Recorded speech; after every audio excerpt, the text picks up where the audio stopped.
Since 2015, Jared Stillman has rocked Nashville sports. That team freaking stinks. And now he's back. The takes are hotter than ever. I mean, let's be honest, he just can't coach. Welcome to Stillman and Company.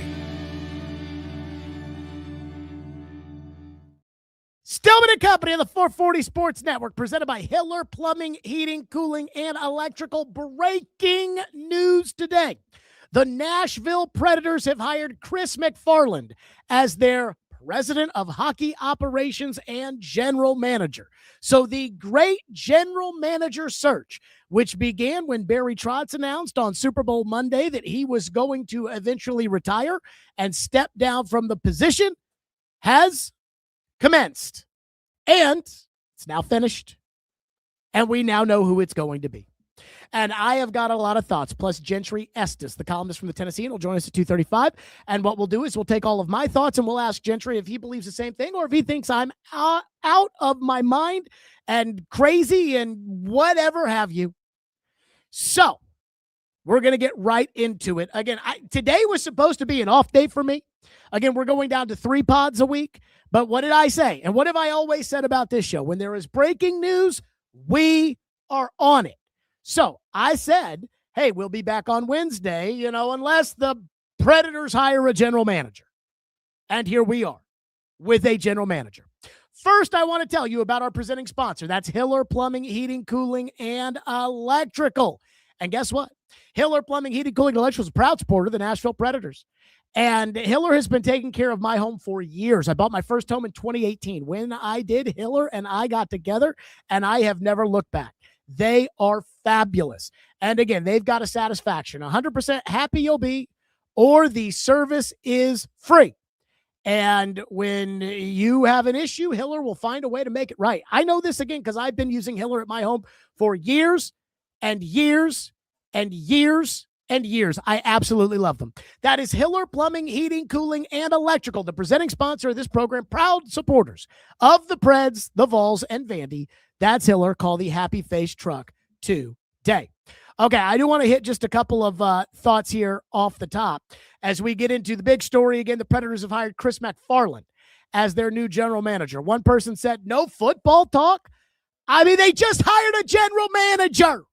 Now, this show is still kind of finding itself because we are a more national show than it was when I was on the radio in local Nashville for 4 years. Just go to the YouTube analytics and you can see that the people that watch this channel, the Stillman and Company channel, are watching more than what it had been, which was just kind of local stuff. And so I do take that into consideration. And we did have some football moves, but today this is an emergency breaking news podcast because I got to talk about the Predators and their hiring of Chris MacFarland. As far as the actual release is concerned, the Predators talked about how happy they are. Quote, Bill Haslam, we could not be more pleased that Chris is elected to join the Predators organization and lead our hockey operations group. We conducted an exhaustive search, no shit, and we were able to meet with several qualified and impressive candidates, but all along, we were hopeful to interview Chris. He turned out to be a perfect fit for us, just what we were looking for to lead our organization moving forward. I'd like to thank the Colorado Avalanche, the Kroenke family, and Joe Sakic for giving Chris permission to talk with us and for supporting his desire to make this move. I'd also like to thank the members of the search committee, those who expressed interest in joining the Predators in this role, and especially Barry Trotz for his work in positioning Chris for success. We appreciate everyone's time and effort in this. So, what do I think of this hire? I'm just going to tell you right now, as far as the fans are concerned, and this happens anytime a local team hires a coach or hires a general manager. It could be an 0-35 coach, and people will say, oh my God, he's going to be great here. And there are examples of that being the case, though it's not very often. But fans, when they hire a general manager or a coach, until proven otherwise, automatically think, we got the guy. And I am not here to tell you that.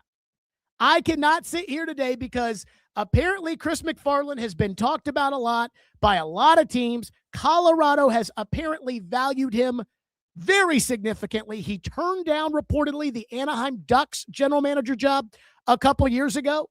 People look at this and they think, yeah, we got it. We got our man. Yeah. And I'm not going to go that far because I don't know Chris MacFarland from a jar of Vicks.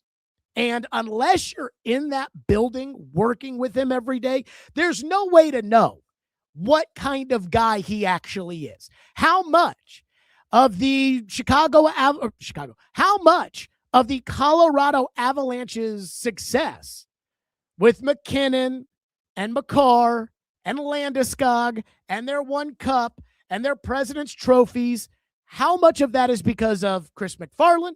How much of it is because of Joe Sakic? How much of it is because of Jared Bednar? And how much of it is the chubby guy with the glasses and analytics who you don't even know his name? And the truth is, unless we're there every day, we don't know. So I'm not going to sit here and pretend to tell you that, oh my God, this guy is going to take the Predators to the top. Some people will do that. Some people will look at the reputation and they will say, this guy for sure slam dunk. I don't feel that way. But here's how I do feel. On Sunday, I was watching the Braves play the Reds, and they had a flashback to Ronald Acuna's first career home run in 2018. And as I was sitting there watching that flashback, I remembered exactly what was going on when the Braves called up Ronald Acuna and he hit that home run against the Reds. Because that was the week that the Predators were waiting to take on the Winnipeg Jets in the second round of the 2018 playoffs. Which means that since Ronald Acuna hit his first home run, the Nashville Predators have not won a playoff series. And that was what I was thinking in that exact moment when I saw it. I was at my parents' house and I told my dad, I said, wow, I remember we had Ryan Hartman on the radio show that day before they were getting ready to play the Winnipeg Jets. The Titans had not selected Rashawn Evans and Harold Landry at that point. Mike Vrabel had not coached a game for the Tennessee Titans the last time the Nashville Predators won a playoff series. And thinking that just depressed me. And the reason it depressed me was because as a Predators fan and as a Predator season ticket holder, the truth is the Predator way was stale. And I just didn't really have any hope that the David Poile, Barry Trotz, Andrew Burnett way was going to get them out of this funk they've been in where they haven't won a playoff series in 8 years. I don't know if Chris MacFarland is the second coming of a great general manager who will lead this thing for the next 20 years and get them back to the Stanley Cup final and hopefully win it. But I do know that the David Poile, Barry Trotz, the lineage, the way it had been around here, was not going to get the team back to the promised land. The reality is 2017 for the Predators, it was kind of a mirage, kind of not. Now, they won the President's Trophy in 2018, but in 2017, Pekka Rinne played out of his mind. On top of that, they had Peter Laviolette in year 3 as the coach, and that's usually the sweet spot for Laviolette, a couple years in coaching a team before he's pissed everybody off. They had some good young players like Victor Arvidsson and Ryan Ellis, and they had a bunch of controllable players on good contracts, and then they made the trade for PK Subban. And it just kind of all came together. They were not some sort of dynastic group that was going to compete for a cup, and never stop. They were not what the Avalanche are right now with Makar and MacKinnon, and although Landeskog has always been hurt, they're not what Edmonton is right now. I know Edmonton sucked this year, but they're not what Edmonton was. They're not what the Florida Panthers have been. It was kind of a one-off. And yet, because of that, it was almost like, hey, David Poile could do no wrong. And yet, David Poile, chasing that 2017 success, I think made a handful of mistakes. When the Predators went looking for a general manager, the owner of the team at the time was Herb Fritsch. And David was still running the show. And I don't know whose idea it was to transition from David Poile to Barry Trotz. It made for a good story. And Barry was different than David in some regards. But unfortunately, that good story that, well, we're all in this together, David and Barry and the Predator way. And the Predator way hasn't won anything ever. Sorry. And I like Barry Trotz. I think Barry Trotz, for the most part, is a straight shooter. I think Barry Trotz probably did a better job than he'll get credit for. But the fact that he wouldn't fire this coach, whom he hired, who played for him on the original Predator team, that kind of told me all I needed to know. This organization, under Poile, under Trotz, under Herb Fritsch, who I have a ton of respect for, and I'm not blaming Herb Fritsch, but the way they've done things, it doesn't work. And it's time for a change. And that's why I'm excited today. Because regardless of whether or not Chris MacFarland is going to be the guy to lead the Predators to the promised land, I knew the guys that were running it before weren't. And so now there's at least a chance. And again, I want to just make sure everybody knows when it comes to Herb Fritsch, who sold the team to Bill Haslam, and now Bill Haslam runs the team. Herb Fritsch is one of the most honorable Nashvillians I know, because Herb Fritsch had no desire to own a hockey team. Herb Fritsch and Tom Sigerin had no desire to own a hockey team. They were cool with being fans and being season ticket holders and going to games, but they didn't want to own it. But when the team almost got sold, and then it got sold to local ownership, and that local ownership didn't have any money, it was Herb Fritsch and Tom Sigerin that stepped up to the plate. And so Herb Fritsch never wanted to talk to the media. Herb Fritsch never wanted to get rid of David Poile. Herb Fritsch never wanted to push buttons. And that was his prerogative. Again, he was only owning the team as a courtesy to the city.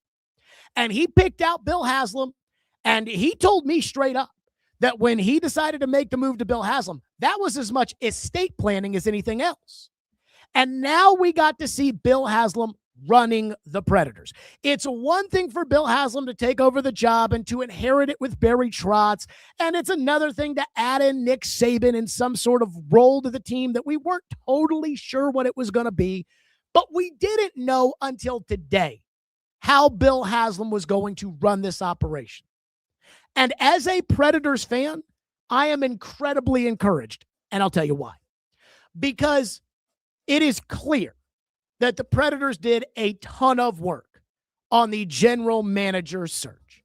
I said this at the time when they originally hired CAA to help the team as kind of a search firm, and then CAA had to pull out because the Players Association got all upset about it. I said, look, Sean Henry and his guys, they've been in the NHL for so long, they'll get a good list of candidates. I am not worried about that whatsoever. Now, will they be able to close the deal on those candidates? That's a different discussion.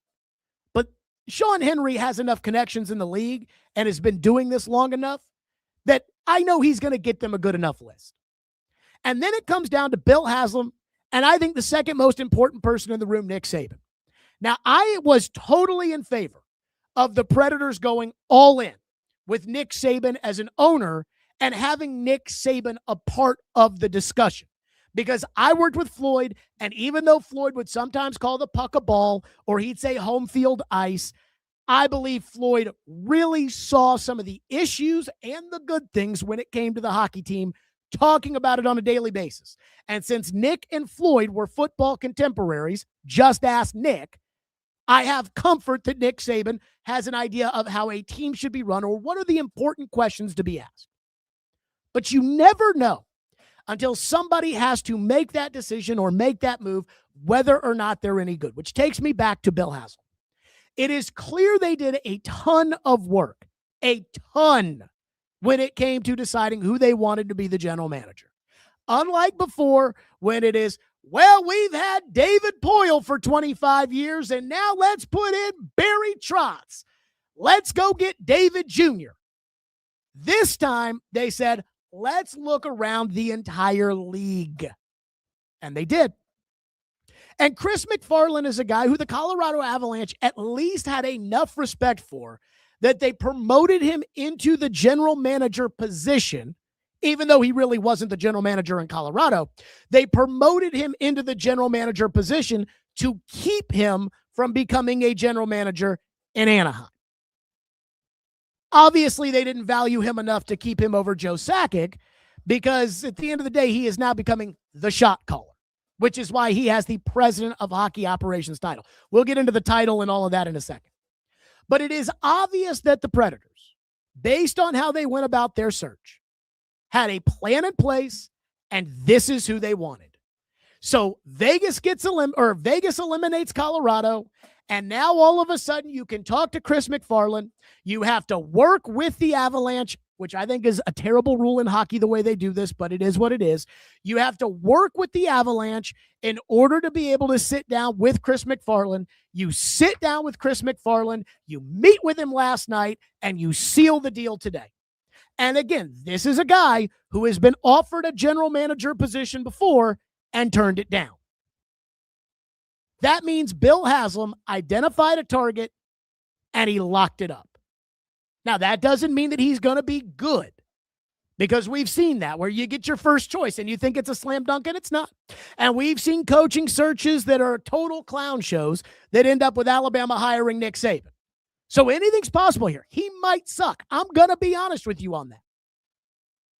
But the process with which the Predators went through gives me a lot of hope and optimism with how this thing's going to be run in the Bill Haslam era. And here's another thing I really like about the Bill Haslam era. This to me seemed like a well thought out business plan. It was executed and they accomplished what they set out to do. At the beginning of this, Bill Haslam told you he wanted to have a general manager in place by the draft. So over the last couple of weeks, when Toronto hired their bum of a general manager, or Vancouver hired their general manager, when that was happening, Predators fans were freaking out saying, oh my God, Jared, what are we going to do? Oh my God, we got to get a general manager. Oh my God, what's taking so long? Oh my God, this is awful. Oh my God. And I kept saying, guys, they told you they wanted to have a guy in place by the draft. So Bill Haslam, at the beginning of this process, outlined it for the fans what they were looking for. And in the end, what they came up with is exactly along the lines of what they told you they were looking for. They got up there and they were asked, again in February, about staying in the family.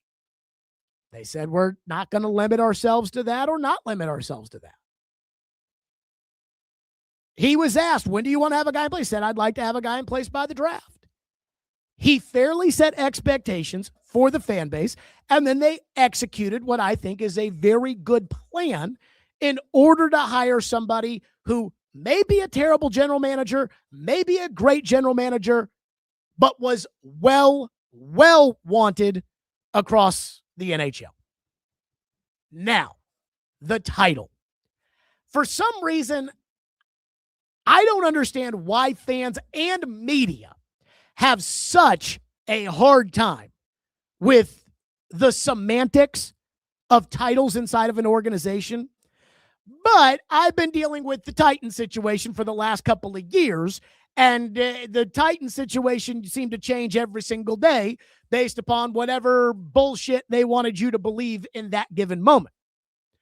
And when it comes to the president of hockey operations versus the general manager versus Joe Sakic's the president, and he was the general manager in Colorado, let me just say this. I don't give a shit what your title is. Who is calling the shots? And what is obvious by Bill Haslam being the one to hire Chris MacFarland, and with Chris MacFarland being the president of hockey operations / general manager, the Nashville Predators have decided he calls the shots. And that's how it should be. The reason he left Colorado is not because, well, they weren't treating him well, or it's because he wanted to call the shots. Everybody wants an opportunity to call the shots, and when you call the shots, you make more money than people who don't call the shots. So before we get into this semantics about, well, is it a lateral move being general manager in Colorado and now essentially being general manager here? No, it is not a lateral move. It is not a lateral move because in Colorado, he wasn't the shot caller. And in Nashville, he's going to be the shot caller. And as much as you can say that doesn't matter, which, boy, haven't the Titans spent a long time over the last couple of years telling us it doesn't matter who calls the shots, with which I have called that out every single time. Braden, bless his heart, when it would come to Borgonzi and Brinker and everybody, it doesn't matter. They're all working together. It doesn't matter who calls the shots. Well, we don't have co-presidents of the United States for a reason, because it does matter who calls the shots. And in Colorado, he was never going to get to call the shots. Joe Sakic was calling the shots, and I think Joe Sakic's done a pretty good job calling the shots, so I get it. Now, what I am fascinated by is how he did turn down Anaheim a couple of years ago, but didn't turn down Nashville, because just from the looks of things, there is a lot of renovating that needs to go on when it comes to the Nashville Predators and their hockey operation. Number one, they're going to have to figure out what they're going to do with the coach. I believe they need to move on from Andrew Burnett, but if Chris MacFarland didn't want to do that, I could understand. One thing that popped into my head after they made the hire today, let's say you're Chris MacFarland and Andrew Burnett is the coach, and this is going to be a process. It's going to be a couple of years, and you're going to eventually move on from Saros, or you're going to sit there and do something with Forsberg or Marchessault, these old pops, whatever. Well, you may not want any of the coaches who are out there. Like, he may not look at this and say, hey, there's a guy that I know that I want, that I'm going to put my foot down and I'm going to say, this is the guy. There may not be that guy. And if that's the case, don't force it. Don't hire a guy and give him a 4-year contract. No, don't worry about it. Just roll with Andrew Burnett. And then if they get off to a bad start, you can fire Andrew Burnett and you can hire Carl Taylor. And then you can get the coach that you want. The other thing I was thinking about was, what if Colorado doesn't have a great year next year? Jared Bednar probably gets fired. What if he wants Jared Bednar? He would know. If Colorado and Bednar are not seeing eye to eye, and so wait. Now, if he likes Bruce Cassidy and he wants to go hire Bruce Cassidy and Vegas will let him, then fine, go ahead and do it. But I'll just say this about Burnett. I don't have any faith that Burnett can turn it around. If you want to keep Burnett on the job just to kill some time, fine. But I highly doubt that Andrew Burnett is going to turn it around with this crop of players, because Andrew Burnett has had more than enough of an opportunity in order to turn it around with this crop of players, and he has not. So when it comes to the job for Chris MacFarland, that's the first step. What are you going to do with the coach? And I'm okay with either. If you keep him and you say, we're going to evaluate, good enough for me. If you fire him and you say, look, Andrew Burnett's a good hockey coach, but it wasn't working out here and I want my own guy and I know the guy I want, that's good for me too. The second thing, they're going to have to figure out what to do with the core Predator players. And I am not talking about O'Reilly, Stamkos, Marchessault, or Brady Shea. I am talking about Forsberg, Josi, and most importantly, and probably the hardest to figure it out, Saros. Because I just don't think you can just run it back with Saros and Josi and Forsberg and expect a different result. I think Philip Forsberg is still a very capable second-line winger who could go to a team today and make them better. Like, he could go to Carolina and he'd make them better. Roman Josi, if he can stay healthy, he still plays at times like an elite defenseman. Saros, I don't know what they're going to do with that contract. But that's going to be an issue that Chris MacFarland has to get figured out. Do you run it back with Saros for another year just to see if he can find his way to a plus 900 save percentage? Or do you go to Saros and his people and say, look, I didn't sign you to this contract, and so at some point here in the near future, I'm going to make a move on this. Then you have to determine which young guys in the system do you believe in.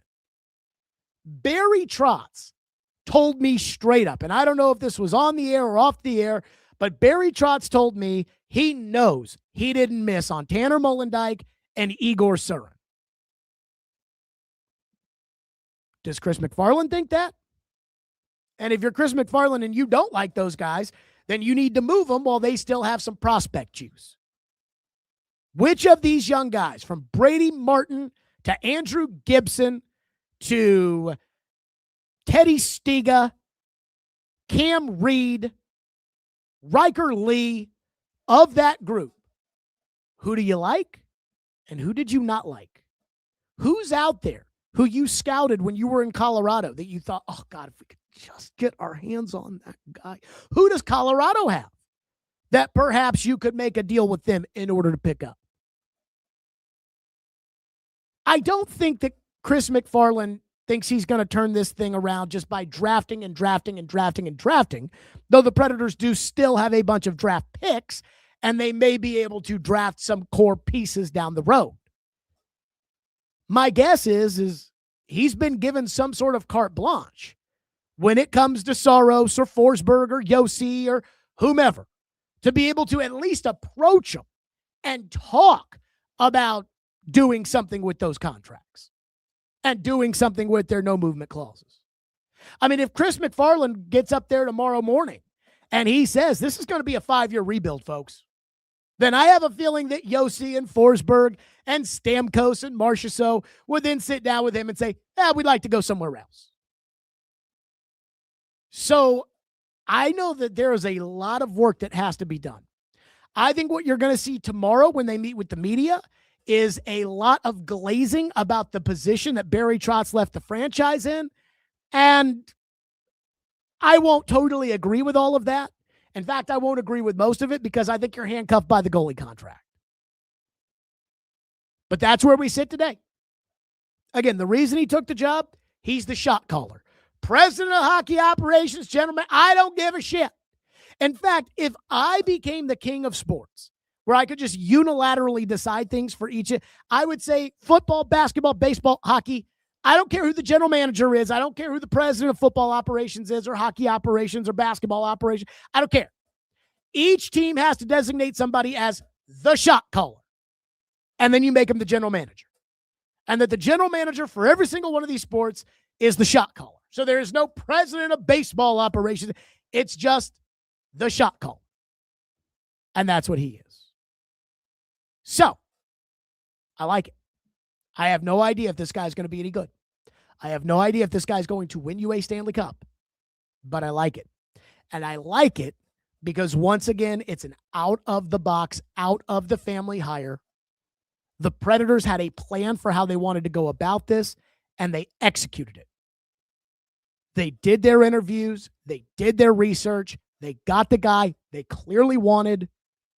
This is somebody who was in such high demand that he turned down the job in Anaheim a couple of years ago.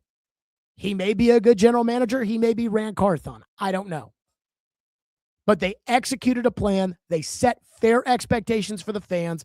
They didn't necessarily listen to the fans on this, but they also didn't try to recycle the old Predator junk and try to tell you that this is a new era, as they have done in the past. I'm excited. And as a Predator fan who on Sunday was depressed by a highlight during an Atlanta Braves baseball game because it reminded me of how long it has been since they won a playoff series, for the first time in a while, I'm feeling pretty good. And I'm feeling pretty good specifically about Bill Haslam's direction. I have no idea if this will be a good hire or not. And if the guy sucks, he'll be gone in a couple of years. But I do feel very good about the plan they put in place, and I feel very good about the way they communicated it with the fans, and I feel very good about their ability to execute the plan that they had And I do feel good about this guy's resume. It absolutely says he's ready to be a shot caller. And so this isn't Chad Brinker. And he does come from a place where they've won before. I'm not giving him credit for that. I'm not saying he won the Stanley Cup in Colorado. He's going to do that here. But I am saying, yeah, he knows what it's like. He's been somewhere where they have won in the modern era of hockey. Let's go to your reaction. George in Murfreesboro says Brunette cannot hide behind Trotz anymore. I think if you're Andrew Brunette, you know anything is on the table. And I think if you're Andrew Brunette, you probably knew that anything was on the table the second that they announced Barry Trotz that he was going to step down at the end of the year. I think if you're Andrew Brunette, you know you're on borrowed time. And that's okay. I mean, I think Andrew Brunette knows he's probably lucky he hasn't been fired yet. And I think he knows that if Chris MacFarland comes in here and wants to do things his way, and his way is not with him, I think he understands that. One thing that I do wonder about is I do wonder about the relationship between Jared Bednar and the Colorado Avalanche. Because when they got smoked by Vegas in the Western Conference Final, I mean, there was a lot, at least on Twitter, and again, Twitter's not a reflection of real life, but there was a lot of angst towards Jared Bednar on Twitter. And Jared Bednar did make a comment about Cale Makar, about whether or not he was going to play before Game 3, that absolutely raised some eyebrows, because I talked to Mick Korn about it from NHL Network Radio, Mick Kern, and he was like, yeah, that is surprising. So who knows what the relationship with Bednar and Colorado is like. So maybe you keep Andrew Brunette and then you let Bednar get fired in Colorado and hire him. Maybe Colorado is looking to get out of Bednar and they can mutually agree to part ways and you can hire Bednar. I don't know. But I think Andrew Brunette knows, like, if he's not fired, I think he knows that he's on borrowed time at this point, unless they start off 8-2-0 next year, as Chris MacFarland is once again evaluating. One person says, long overdue. That 2019 first round ousting was when it should have been torn down. The mediocrity since then shows that. For me, I mean, I kind of checked out on David Poile after 2019. That for me was kind of like, okay, I mean, everything he's doing sucks right now. But I figured I'd give it till 2020. And then when they fired Laviolette and they hired John Hines and nothing really changed, that was when I was like, okay, it's time. And I have felt that way since. Now, Trotz did get me excited in 24. I did like the moves to go get Marchessault and Stamkos and Brady Shea. I thought Burnett was a good coach. So I'm not going to sit here and say that the entire time I've been skeptical of everything they've done. I want to give credit where credit's due. But I agree. I mean, not winning a playoff series since before Mike Vrabel coached a game for the Titans is inexcusable at this point. And it's got to change. And this Predator way philosophy, and there's going to be people that lose jobs over this inside that front office that have been there, you know, the Scott Nichols of the world, the David Kelties, the Brian Poyles, good people. And they may be very good at what they do. And Chris MacFarland may just see it differently, but it's time. It is time. TDG says, the goalie ain't going anywhere, Jared. We've been telling you that for years. Yes, but the old Predator way of, oh, Soros is so good, Jared. You don't understand. From Barry Trotz. And I said directly to Barry, I said, don't sign him to that contract. From Barry Trotz and Andrew Burnett and Willie Donick and Chris Mason. I don't think Chris MacFarland, who has Scott Wedgwood in net right now, I don't think Chris MacFarland is going to be as beholden to UC Soros as everybody else with that Predator blood inside of them was, because everybody inside that building was trying to convince themselves that they had Pekka 2.0. And I think now we've seen enough when we were arguing about whether or not he was Pekka 2.0. Now I feel like we've really seen enough where we all know deep down inside he is not Pekka 2.0. So I'm just saying, when this comes to my table, I'm glad it's somebody outside the box. It's somebody that was well-desired across the league, and they had a plan, and they stuck to it. So I asked Gentry Estes. I said, Gentry Estes, I texted him. I said, hey, can you come on the program and can we discuss, your reaction to this hire? And then I kind of want his reaction to my reaction. So Gentry Estes joins us now from the Tennessean. Gentry, I want your immediate reaction off the jump to the Predators hiring Chris MacFarland. When you saw that notification, however you got it, what was your initial reaction? I was impressed. I was happy for him. I think for the most part, we spent the last few months kind of wondering why this was taking so long. So it made sense that they hired a guy who came from a team that made a deep playoff run, and his name had come up the last couple of weeks. And I remember when the name first came up, you're saying, okay, don't really have a problem with that one. That's a good hire. I think the question obviously is, you look at the situation with Joe Sakic and how things were set up in Colorado, and you're like, okay, well, how much did this guy really do? How much was he really responsible for? And I think that's really the question I would have is, did he build this car, or was he just driving it the last few years? But if you're talking about a guy, and when you read and see what they were saying about him in Colorado, he was given credit for a lot of what has happened. I mean, he's up for the Jim Gregory Award, President's Trophy this year. A lot of people said a lot of good things about him. So it's hard to see them doing much better than they did. We were talking in the office, Jared. I mean, let's say this was the Titans. It would, to me, a comparison could be the Titans going and hiring Howie Roseman. Would you agree? No. I think I would stop a little short there because Howie is the architect of the Eagles. Chris MacFarland may have had a huge hand in Colorado. He's not the architect of what the Avalanche have built. So that's where I would say that's a little different. I think this is somewhat more similar to Mike Borgonzi, of the fact that, hey, even though technically Borgonzi was an assistant general manager and MacFarland was a general manager, you were number 2. And now you get to be number 1. And let's see. He's not going to be able to build it the way they built it in Colorado because he's not going to draft Nathan MacKinnon here. But he's earned the opportunity to call his own shots. And that's why I'm totally cool with him being given the shot caller title. I think I agree with that, but with Borgonzi, I mean, he wasn't technically the GM, whereas this guy was. And I think when you do read up on what they said, the coach, the players, everyone in the Avs in the last year, I mean, he was treated as if he was the guy in charge. Now, I understand it's like we do this so often now with pro sports franchises where you look and you're like wondering who's really making the decisions. And I think that's a fair question with this guy, but it was a smart move for the Preds, I think, because I think they saw were made aware of a situation where you had a guy who did want to kind of go do his own thing. And, Joe Sakic was in charge of this guy. So I think it was, if you're looking at whoever was out there that you could possibly get and look and say, look at what they've done already, but yet they still want to make a move up with us, it's hard to do much better than what they did. So I am through the roof for this hire, and I'm going to tell you why. I have no idea if Chris MacFarland's going to be any good because, to your point, how much was Joe Sakic? How much was the luck of being able to draft Nathan MacKinnon and Cale Makar? How much of it was, Jared Bednar? Who knows? But I am ecstatic because the Predators doing things the Predators way has yielded 0 playoff wins since 2018.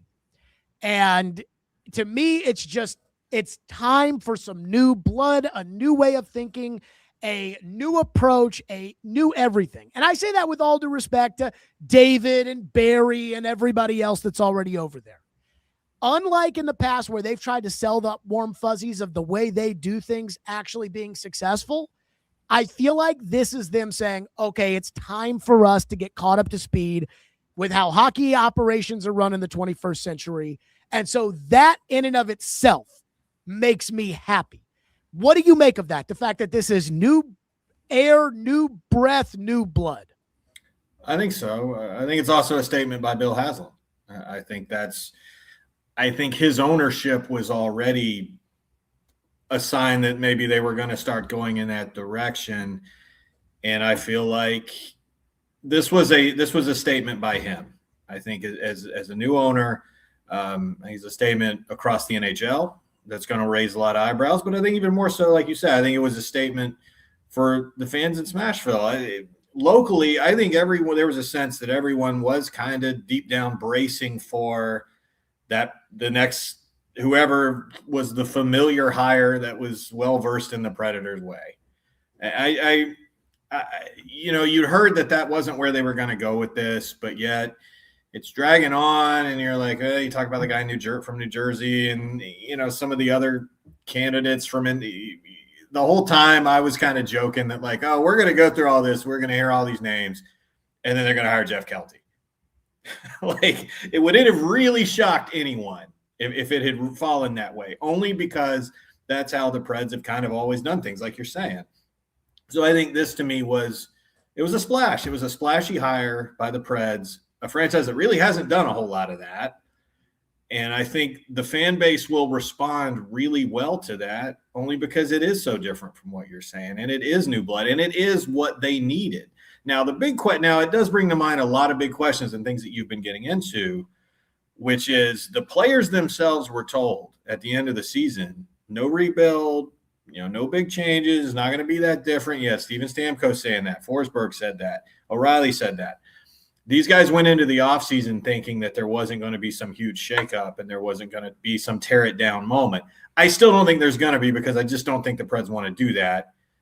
But I don't know. I mean, I think they just hired a guy who probably wouldn't have taken this job if he wasn't going to be able to do this the way he wanted to do it. Yeah. When it comes to Bill Haslam, and I do want to get into that rebuild and the roster talk, but I do want to look at Haslam. When the news came out that Barry Trotz was going to retire, Haslam said he's going to run the team the rest of the year. We'd like to have a guy by the draft. The Predator fans were getting super antsy over about the last 6 weeks, saying, where's our guy? When are we going to hire him? What's taking so long? Could it be that there's a guy that is still playing that they want to target and they want to get? And clearly the answer to that was yes. So they run this exhaustive search. They target a guy. They get the guy that they targeted. What does that tell you? And they do it on the timeline that Bill Haslam told the fans that he was going to operate under.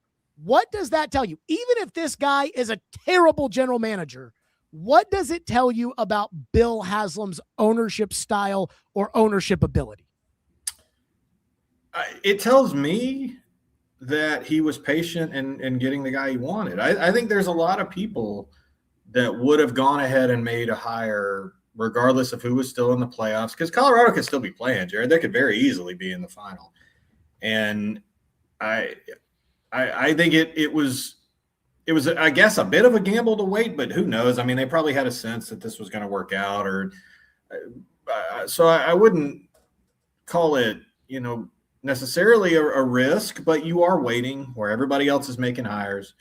I don't think anybody made one along the way that the Preds were like, gosh, that was our guy. I wish I don't think so. I think they got their guy. I think they waited this out and really saw it through. And to me, that's a smart move. But from a big picture sense, it would have been, like you mentioned, Kelty and or Brian Pula. It would have been very easy. Fitzgerald. It would have been very easy from a continuity aspect to get a known commodity. A lot of the people, it's just from a comfortable. It's comfortable for a lot of things over there. You say with what you know, it would have been very easy to do that. And I think this was a statement from Haslam that he wasn't going to settle for that. And I think there's a lot of people in his fan base that will applaud that and look at this for what it is. So it's a serious move. It's a serious move. It's a kind of move that a franchise makes when they're serious about trying to win. Now, maybe it works out with this guy, maybe it doesn't, but this is a big time move that's out of the comfort zone that this franchise has been in for a very long time. Okay, first question, what's he going to do with the coach? We were talking about that up here today. We can't find any relationship with Andrew Burnett. There were no ties that really spoke to, well, gosh, their buddies going back. I don't think there's any of that. So, well, wasn't Burnett a player in Columbus when MacFarland got started in Columbus? You may be right. That's going way back, though. That's a deep cut. That's like late 1990s type stuff. Maybe. So that'll probably be it, Jared. He'll come to the press conference and be like, gosh, we were good buddies. I have thought all along that Andrew Burnett is probably not going to be the coach next season. because whenever you see this and there's a new GM, the coach usually doesn't survive that. A new GM is probably going to want his own guy. I have no idea if that's going to be the case in this instance. He could come in and look at the Preds and say, gosh, we really would hate to lose this guy, and we're going to see what we can do. But I kind of feel like when you go outside of the family and make the kind of hire we're talking about, it's probably going to mean a new coach. Who knows, though? The timing of this, it's a little bit like when Barry made John Hines wait for, 2 months before making the move. So I don't know. Would you wait on Bednar? Because it looks like Bednar may be on the hot seat in Colorado.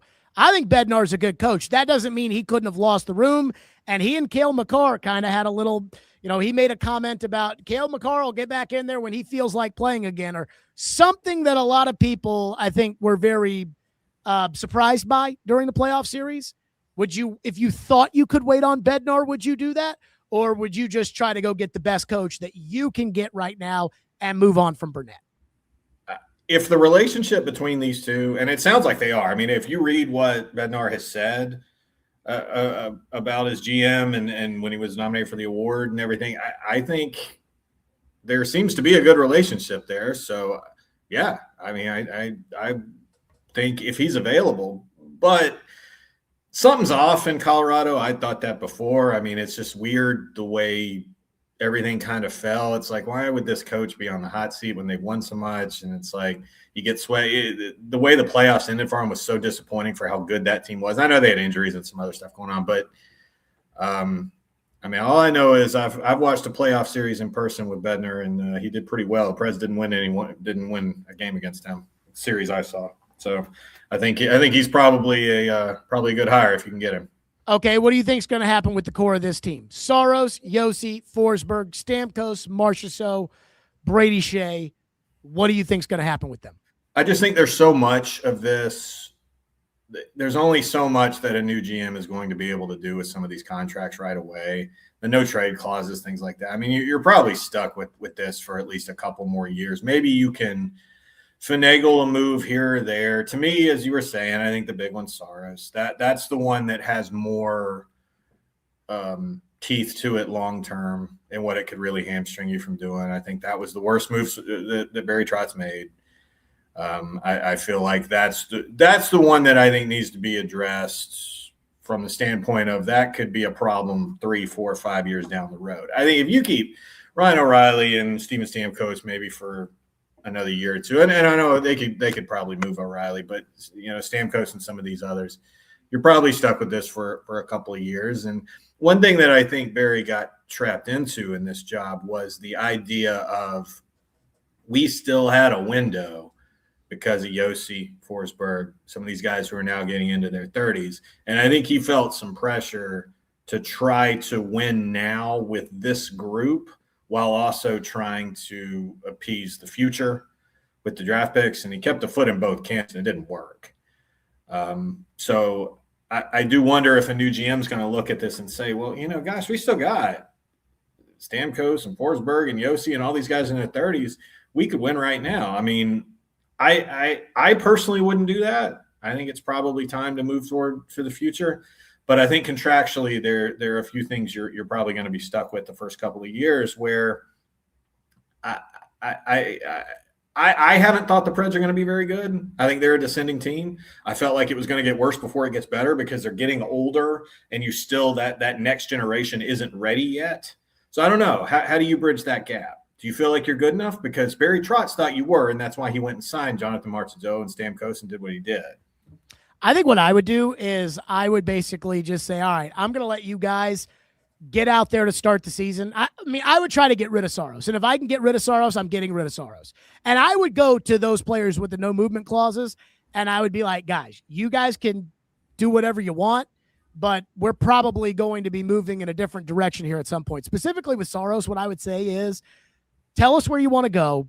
We'll try to work out a deal.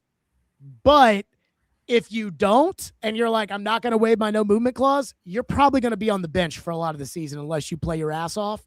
So I would use that as part of the negotiating tactic. I would do whatever it takes to get rid of Saros. The other guys, I'd keep them, dump them, whatever.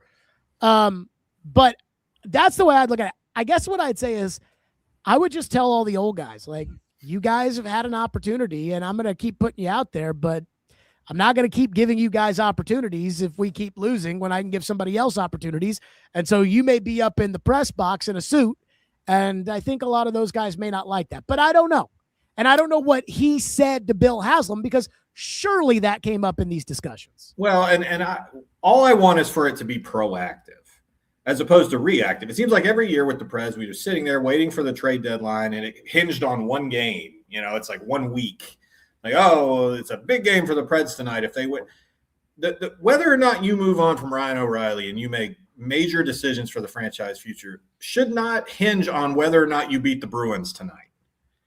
You need to have that figured out ahead of time. And I never felt like, from Poyle to Trotz, I felt like in both cases, the Preds too often were sitting there at the trade deadline, and it could go either way. We don't know. Mm-hmm. And you don't need to wait on that. You need to look at what you have and know what it is that you have and what you want to do with it long before that point. And if you look at this, and I think he will get the chance, if MacFarland looks at this and says, we don't have enough, we need to start moving pieces and do all this, I hope that he has the freedom to be able to do that. Yeah. What is your your question? I don't want to, ask you, what question are you going to ask tomorrow at the press conference? Because, you should probably ask it at the press conference, but you're going to write a column tomorrow, probably about the Preds. You probably write one today. And I'm writing one right now. Yeah. Sure. So when it comes to the press conference tomorrow, what is the question in your head that you're going there thinking and saying, okay, this is what I want to find out tomorrow, knowing that you can't figure out if he's a good general manager tomorrow? What is the question that is of the most interest to you? How far away do you think this team is from contending? And because you could go either way on it. You really could. And it's not an easy answer. It hasn't been an easy answer for them for the whole time, the 7 years I've been covering this team. And the truth behind that, painful as it is they really haven't been that close to contending. Not really. It's progressively gotten worse. And something, despite the fact they do have some talent and they have some good players, there's something that has been missing that Colorado was able to find, and it's talent. It's talent throughout the whole roster. And I think you got to ask, is this team close enough to where a few moves get us back, not just in the playoffs as like the last wild card team, but as a team that really could do something? But don't you know the answer to that is no? So if he sits there and says, and I'm not going to speak for him, I don't know what he's going to say, but if you ask that or somebody asks that tomorrow of how long is it going to be before you think this team could be a cup contender, and if he sits there and gives you the David Poyle, John Hines answer of, I think that we're 1 or 2 pieces away, I really do, then how are you going to feel about it? Because I know you don't believe that. No, but a lot of it hinges, I think, on how good this prospect pool is, because that has been a change the last few years. And if we do give Barry Trotz credit for anything, it's the fact that when he stepped into that role, the Preds were generally considered in the 20s in the NHL for their prospect pool. And now you're seeing them top 10, top 5. And I think a lot of that has to do with the fact that you've piled up draft picks and you've just made so many that's enough are going to hit. But, the question is Brady Martin ready to come in and help this team right now, or is this going to take 2 or 3 more years? And I think the Preds would love to think he's ready to come in and help right now, but maybe that's not the case. And that's where you would like a sober, honest assessment of how long this is really going to take, because it does matter for a guy like, say, Roman Josi, who probably guy's only got a few more years, and you don't know how much longer he's really going to want to put himself through this. Steven Stamkos, same kind of thing. And I think one thing that Brunette was able to do last season was hold it together and keep these guys really fighting all the way to the finish. And it felt like so many things came together for that team just to even give them a chance. And it's like, okay, why is this going to be any better when all these guys are a year older? Well, the answer is the prospects, but you got to feel like, are they as good as what everyone's saying? Are they ready to help? I mean, that's going to be the deal. Okay, last one for you on the Predators general manager front, and it is this. Do you think if you were a Predator fan, or if your daughter was a huge Predators fan, and she said, Dad, are we headed in the right direction? What would you say to her after just this hire of a guy that you and I have never met? I know. That's just it. It's like we have no idea really what to expect from this guy. But yet I think there's a real optimism just because it was such a splash and it was so different from what the Predators were used to. And I can't say for sure they're headed in the right direction, but I'll say this. This was probably – I'm as optimistic about this move as probably anything the Preds have done since I've been here. And I can honestly say that. Because it surprised me, and I know his name was out there and then, okay, so maybe it doesn't shock me the day it happens, but it surprised me that that's how this went, because this is a franchise that you just naturally assume is going to go for a known commodity. And I truly did, regardless of what I was being told or what I heard, I truly did sit there for months and think Jeff Kelty was going to get this job. I really? I didn't think that any of the assistant general managers were in play. But when Tom Fitzgerald got let go in New Jersey, I got worried. I at that point thought, no. And I told the Predators, I said, if you hire Tom Fitzgerald as your general manager, this fan base is going to go nuts. Not that it's because of what happened in Jersey or what didn't happen in Jersey. It's because, look, the fans are tired of the Poyle trots, lineage line, and it's time for a change. I want to address this. Indy Ben says into the chat, why on earth would Chris MacFarland take a lateral position with a lesser team with much lesser talent? It makes no sense. Can I just say something? And for some reason, I feel like the media struggles with this so much. Either you make the decisions or you don't. And in every sports situation out there, I think, there is the decision maker. And he wasn't the decision maker in Colorado. Joe Sakic was. He is going to be the decision maker in Nashville. It's not a lateral move, but because of all these forkakta titles with president of this, general manager of that, Chad Brinker, Rand Carthon, Mike Bort, because of all that bullshit over the years, everybody's like, well, I mean, what's the important position? What's the shot caller? He is the shot caller. That's the difference. And whether or not he had been deputized to make moves or have autonomy in what he was doing in Colorado, he still had a boss that he's not going to have in Nashville. That's the difference. The difference is that if you think that Johnson should be the pick, you get to pick Johnson. Whereas before, you had to tell Joe Sakic and I don't know what his responsibilities were or what his relationship was, but I'm going to guess that if you wanted to pick Johnson, you had to talk to Joe Sakic about wanting to pick Johnson instead of just picking Johnson and that being that. At the end of the season, I watched when the Avs lost their playoff series, they had their end of season press conference, and it was Joe Sakic and MacFarland sitting at the table. Whereas, I can remember one time when it was Chad Brinker and Mike Borgonzi, and then it was just Mike Borgonzi. Yeah, I mean, I was so disappointed with the locals, and I don't think you were a part of this, but the local beat guys when it came to Borgonzi and Brinker and what they do and ran, and it was always like I was the idiot, and they were the ones that kept changing, like who was actually in charge or who wasn't in charge. And when Chad Brinker was the president of football operations and they had said that he had final say, and then Mike Borgonzi got up there at the trade deadline and called him a cap guy, I was like, oh my God, there is something brewing here. I'm actually surprised that there hasn't been more coverage of what went down with Brinker and the Titans and his exit.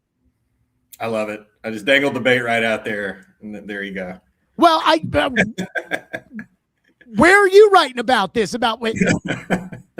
But I guess that's a different discussion for a different day. Gentry Estes from the Tennessean. Gentry, thank you for your reaction, and we will talk soon.